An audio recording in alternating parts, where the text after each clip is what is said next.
आज के वीडियो में आप सभी को स्वागत है। तो आज हम लोग इस वीडियो में करने वाले हैं क्लास 12 इंटर बोर्ड परीक्षा के लिए इकोनॉमिक्स का ऑब्जेक्टिव प्रश्न। आज के इस वीडियो में करेंगे अर्थशास्त्र इकोनॉमिक्स का मोस्ट वीवीआई ऑब्जेक्टिव प्रश्न।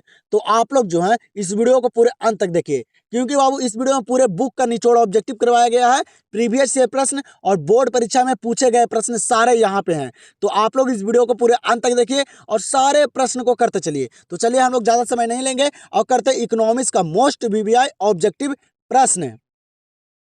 देखिए यहाँ पे पहला नंबर प्रश्न दिया गया आप लोग को और बताइए आप लोग, और आप लोग सारे प्रश्न को करते चलिए और लास्ट में कमेंट सेक्शन में बताइए कि आप लोग कितने प्रश्न को सही कर पाए हैं। ठीक है, बताइए जल्दी से। क्या करा कि किसने कहा कि अर्थशास्त्र धन का विज्ञान है? बताइए क्या करा है प्रश्न बाबू कि किसने कहे थे कि अर्थशास्त्र जो है ना वह धन का विज्ञान है? बताइए पहला नंबर प्रश्न आप लोग को दिया गया इकोनॉमिक्स का, तो आप लोग सारे प्रश्न को कीजिए। तो बाबू कौन कहे थे कि अर्थशास्त्र जो है वह धन का विज्ञान है? याद रखिएगा एडम स्मिथ ने। कौन बाबू? एडम स्मिथ ने कहे थे कि अर्थशास्त्र जो है वह धन का विज्ञान है। याद रखिएगा, यह प्रश्न बोर्ड परीक्षा में पूछा गया प्रश्न है। तो यहाँ पे आंसर हो जाएगा ऑप्शन नंबर सी। तो यहाँ पे देखिए बाबू, और इस वीडियो में ना बाबू सारे प्रश्न इकोनॉमिक्स का वीवीआई हैं, तो आप लोग सारे प्रश्न को जरूर याद कर लीजिएगा। क्या करा है कि निम्न में से कौन अप्रत्यक्ष करे हैं? क्या करा प्रश्न करा है कि बाबू यहाँ पे कौन जो है ऑप्शन में वह अप्रत्यक्ष कर है। वो आप लोग सारे ऑप्शन को पढ़ कर आंसर कीजिएगा बाबू। ठीक है, आप लोग को वहाँ पे समय मिलेगा। तो बताइए जल्दी से, निम्न में से कौन अप्रत्यक्ष कर है? बताइए। तो याद रखेगा बाबू, यहाँ पे अप्रत्यक्ष कर कौन है? ऑप्शन को नहीं पढ़ूंगा, डायरेक्टली आंसर करते हम लोग चलेंगे। ठीक है, तो यहाँ पे अप्रत्यक्ष कर कौन है? तो याद रखेगा बिक्री कर। कौन बाबू?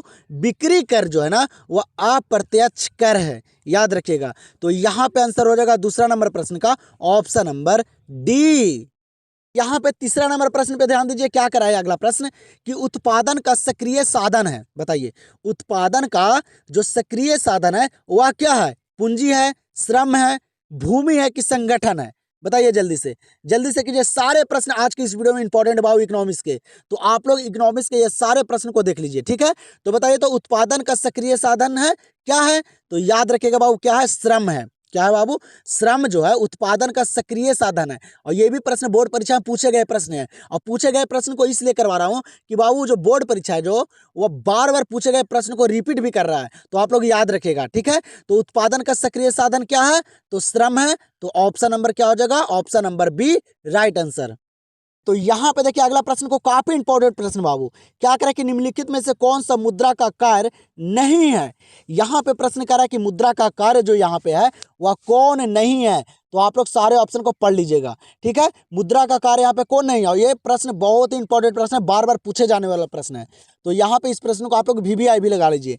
ठीक है, तो मुद्रा का कार्य कौन नहीं है? याद रखेगा बाबू, विनिमय का माध्यम जो है ये मुद्रा का कार्य है। ठीक है, याद रखेगा। कभी कभी पूछ देता है बोर्ड परीक्षा में कि मुद्रा का कार्य कौन है, तो याद रहेगा, तो आप लोग कर सकते हैं। तो विनिमय का माध्यम जो है ये मुद्रा का कार्य है। फिर कीमत स्थिरता जो है ये भी मुद्रा का कार्य है बाबू, और मूल्य संचयन भी है, ये भी मुद्रा का कार्य है। ये तीनों बाबू मुद्रा का कार्य है, याद रखेगा। लेकिन प्रश्न में यहाँ पे कह रहा है कि मुद्रा का कार्य क्या नहीं है?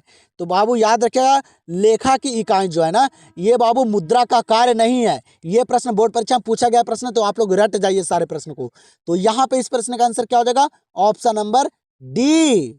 चलिए, तो यहाँ पे देखिए बाबू क्या करा कि महामंदी किस वर्ष आई? डेट वाले प्रश्न को आप लोग एकदम अच्छे से याद कीजिएगा। बताइए महामंदी जो है वह किस वर्ष आई थी? किस वर्ष आई थी महामंदी?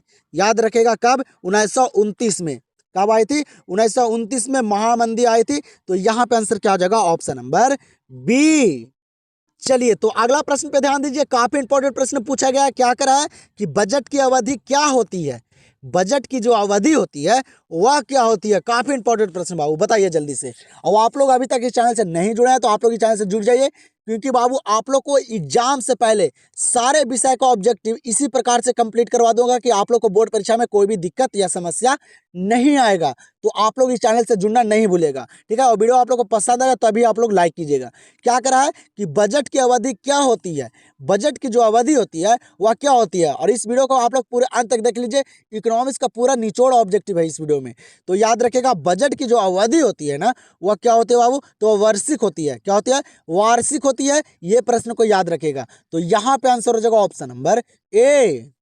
फिर यहाँ पे ध्यान दीजिए, अगला प्रश्न पे काफी इंपॉर्टेंट प्रश्न पूछा गया और डेट वाले प्रश्न को अच्छे तरीके से याद कीजिएगा कि कोई भी दिक्कत या समस्या बोर्ड परीक्षा में ना आए। ठीक है, क्या करा कि भारत में बैंकिंग क्षेत्र सुधार किस वर्ष आरंभ हुआ? भारत में बाबू जो बैंकिंग क्षेत्र सुधार जो आरंभ हुआ था ना, वह कब आरंभ हुआ था, ये प्रश्न करा है। तो डेट वाले प्रश्न को तुम लिख लीजिए और अच्छे तरीके से याद कर लीजिए। ठीक है, एक भी प्रश्न बोर्ड परीक्षा में छूटे ना। तो भारत में बाबू बैंकिंग क्षेत्र सुधार किस वर्ष आरंभ हुआ था? तो याद रखिएगा 1991 में। कब? 1991 में भारत में बैंकिंग क्षेत्र सुधार आरंभ हुआ था। तो यहाँ पे आंसर हो जाएगा ऑप्शन नंबर सी। ये बाबू, तो अगला प्रश्न पे ध्यान दीजिए यहाँ पे, और सारे प्रश्न को आप लोग करते चलिए। लास्ट में कमेंट सेक्शन में जरूर बताइएगा कि आप लोग कितने प्रश्न को सही किए हैं, जिससे पता चलेगा कि आप लोग का तैयारी कितना बेहतर है और आप लोग को कितना मेहनत करना पड़ेगा। क्या करा कि बचत और आय के संबंध को क्या कहते हैं?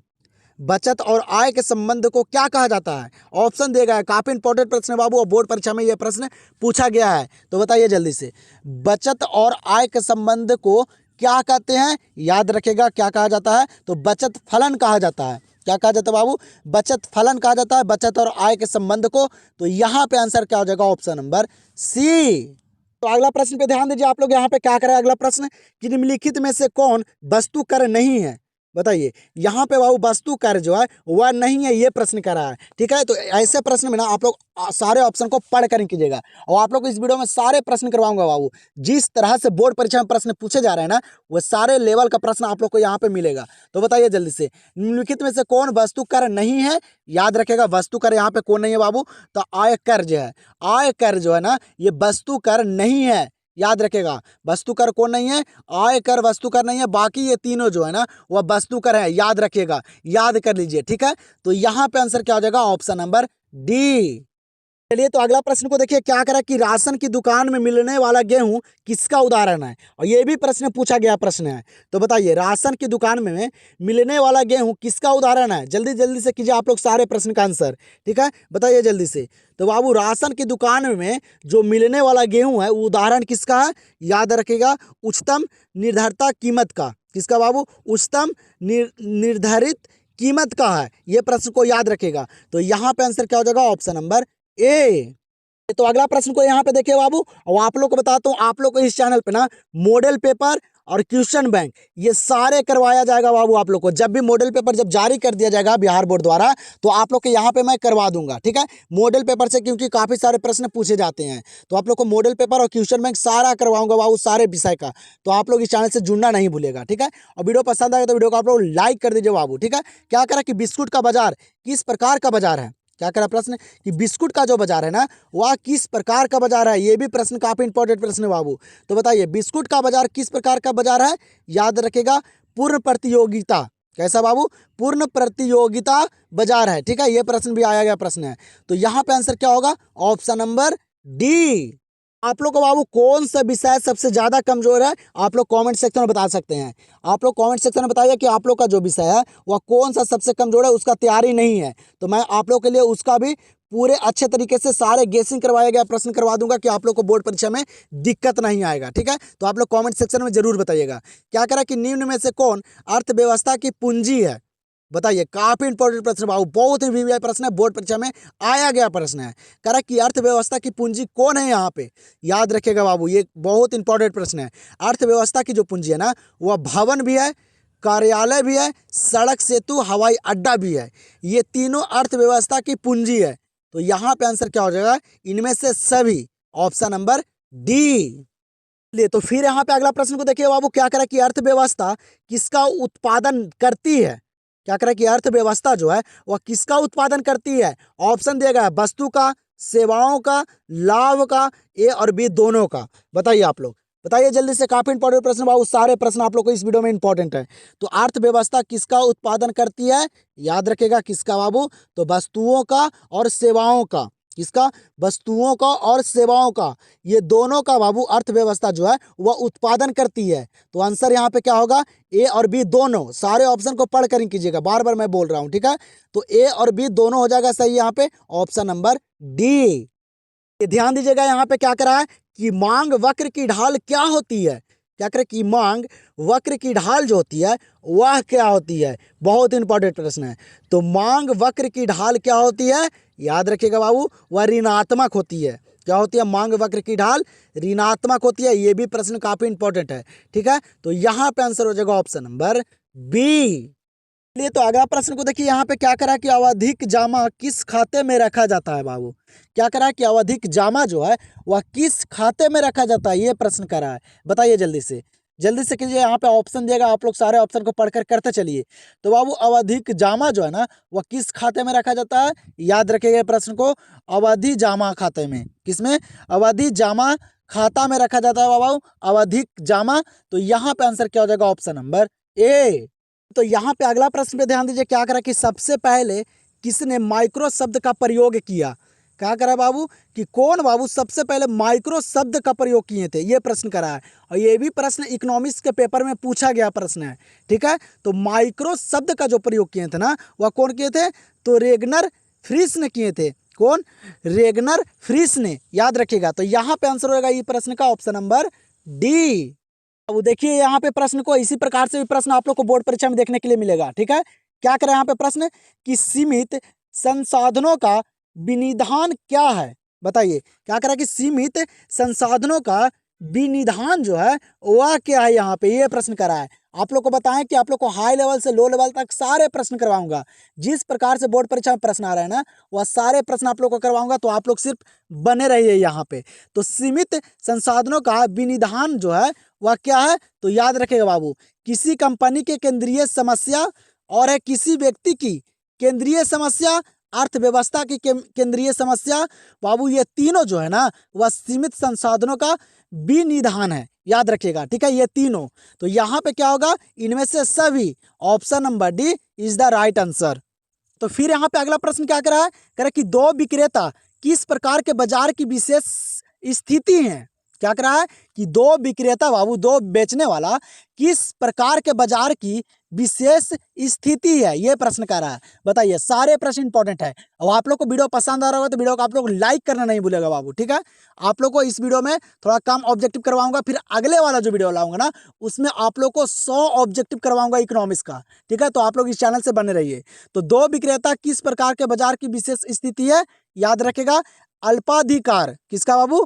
अल्पाधिकार, याद रखेगा। तो यहाँ पे आंसर क्या हो जाएगा? Option number C. देखिए यहाँ पे अगला प्रश्न, आप लोग को जैसे मैं बता रहा हूँ कि आप लोग सारे ऑप्शन को पढ़ कर ही आंसर कीजिएगा, क्योंकि बाबू सारे प्रश्न जो रहते हैं वह ऑप्शन से ही पकड़े जाते हैं। यहाँ पे क्या करे प्रश्न, देखिए क्या करे कि इनमें से कौन भौतिक पूंजी स्टॉक नहीं है। क्या करा है कि इनमें से कौन है जो बाबू वह भौतिक पूंजी स्टॉक नहीं है, यह प्रश्न करा है। तो याद रखे बाबू, स्टॉक जो है ना यहाँ पे भौतिक पूंजी वह कौन कौन है? तो वह बाबू मशीन है, भवन है और सड़क है। ये तीनों को देखिए बाबू, यह स्टॉक है, ठीक है, ये खत्म नहीं होगा। लेकिन यहाँ पे क्या करा है कि पूंजी स्टॉक नहीं है। तो बाबू भौतिक पूंजी स्टॉक को नहीं है, तो फल बाबू यह स्टॉक नहीं रहता है बाबू, याद रखेगा। तो यहाँ पे आंसर क्या हो जाएगा? Option number D. तो यहाँ पे ध्यान दीजिए, क्या करा कि विनिमय दर में मूल हादसा से क्या घटेगा। क्या करा कि विनिमय दर में बाबू मूल हादसा से जो घटेगा वह क्या घटेगा, ये प्रश्न करा है। बता दीजिए जल्दी से कीजिए तो आप लोग। तो बाबू याद रखेगा, विनिमय दर में जो मूल हादसा से जो घटेगा ना वह क्या घटेगा? यहाँ पे ऑप्शन देगा बाबू, तो निर्यात। क्या घटेगा? निर्यात घटेगा। आंसर यहाँ पे हो जाएगा ऑप्शन नंबर बी। चलिए तो यहाँ पे देखिए काफी इंपॉर्टेंट प्रश्न है बाबू, और पूछा गया प्रश्न है, तो याद रखेगा। क्या करें यहाँ पे कि सरकार आय के वितरण को बदलने के लिए क्या करती है। जो बाबू सरकार है, गवर्नमेंट जो है, वह आय के वितरण को बदलने के लिए क्या करती है, ये प्रश्न कर रहा है। याद रखे बाबू, सरकार जो है ना वो आय के वितरण को बदलने के लिए ना क्या क्या करती है? तो वह करती है धनी से अधिक कर, मतलब जो अमीर रहते हैं उनको से कर मतलब टैक्स अधिक लेते हैं। फिर क्या करें यहाँ पे, करें कि गरीबों पर अधिक खर्च, और गरीबों पर बाबू खर्चा करते हैं, ठीक है। और तीसरा ऑप्शन में क्या करें कि सार्वजनिक वस्तुओं का प्रावधान। ये तीनों बाबू सरकार जो है ना आय के वितरण को बदलने के लिए करती है। याद रखेगा ये प्रश्न को, काफी इंपॉर्टेंट प्रश्न है, अब बोर्ड परीक्षा में आया गया प्रश्न है। यहाँ पे होगा बाबू इनमें से सभी, option number D is the right answer. तो अब अगला प्रश्न को देखिए, क्या करा है कि मुद्रा पूर्ति का विनिमय कौन करता है। बताइए, मुद्रा बाबू जो पैसा है उसको बाबू पूर्ति जो करता है वह कौन करता है, ये प्रश्न कर रहा है। तो याद रखेगा यहाँ पे ऑप्शन बाबू दिया गया, आप लोग ऑप्शन को सारे पढ़ लीजिए और सारे प्रश्न को करते चलिए। और आप लोग लास्ट में कमेंट सेक्शन में बताइएगा, ठीक है, कि आप लोग कितने प्रश्न को सही कर पाए हैं। तो बताइए जल्दी से, मुद्रा पूर्ति का विनिमय कौन करता है? याद रखेगा, रिजर्व बैंक ऑफ इंडिया। ये करता है बाबू, ये भी प्रश्न पूछा गया प्रश्न है। कौन करता है? Reserve bank of India. Answer यहाँ पे हो जाएगा ऑप्शन नंबर बी। यहाँ पे अगला प्रश्न को देखिए, क्या कह रहा है कि निम्नलिखित में से कौन उत्पत्ति का साधन नहीं है। यहाँ पे कह रहा है ना बाबू, ऑप्शन देगा, कह रहा है कि यहाँ पे कौन जो है वह उत्पत्ति का साधन नहीं है। उत्पत्ति का साधन कौन नहीं है यहाँ पे? याद रखिएगा बाबू, उत्पत्ति का साधन है ना वह भूमि है, मुद्रा है और पूंजी है। और जो नहीं है उत्पत्ति का साधन ना, वह है बाबू श्रम। कौन बाबू? श्रम जो है वह उत्पत्ति का साधन नहीं है, याद रखिएगा। आंसर यहाँ पे हो जाएगा ऑप्शन नंबर बी। चलिए, तो यहाँ पे देखिए काफी इंपॉर्टेंट प्रश्न पूछा गया है बाबू। क्या करा यहाँ पे कि भारत में 1 रुपया का नोट कौन जारी करता है? बताइए, ये काफी इंपॉर्टेंट प्रश्न पूछा गया है, आप लोग जल्दी से बताइए। कह रहा है कि भारत में जो 1 रुपया का जो नोट जारी किया जाता है वह किसके द्वारा जारी किया जाता है? कौन जारी करता है 1 रुपया का नोट? ये प्रश्न कर रहा है। याद रखिएगा बाबू, ये काफी इंपॉर्टेंट प्रश्न है। जो 1 रुपया का नोट जो जारी किया जाता है ना, वह भारत सरकार वित्त मंत्रालय द्वारा, किसके द्वारा? भारत सरकार वित्त मंत्रालय द्वारा 1 रुपया का नोट जारी किया जाता है। याद रखिएगा ये प्रश्न को। तो यहाँ पे आंसर हो जाएगा ऑप्शन नंबर बी। यहाँ पे ध्यान दीजिए, अगला प्रश्न पे काफी इंपॉर्टेंट प्रश्न है और ये हम लोग का लास्ट प्रश्न है बाबू, 25 नंबर प्रश्न है। इसके बाद आप लोग को कमेंट सेक्शन में बताना कि आप लोग जो है वह 25 प्रश्न में कितने प्रश्न को सही किए हैं। इसके बाद मैं अगले वीडियो में आप लोग को 100 ऑब्जेक्टिव प्रश्न करवाऊंगा बाबू, पूरा निचोड़ और VVI प्रश्न है।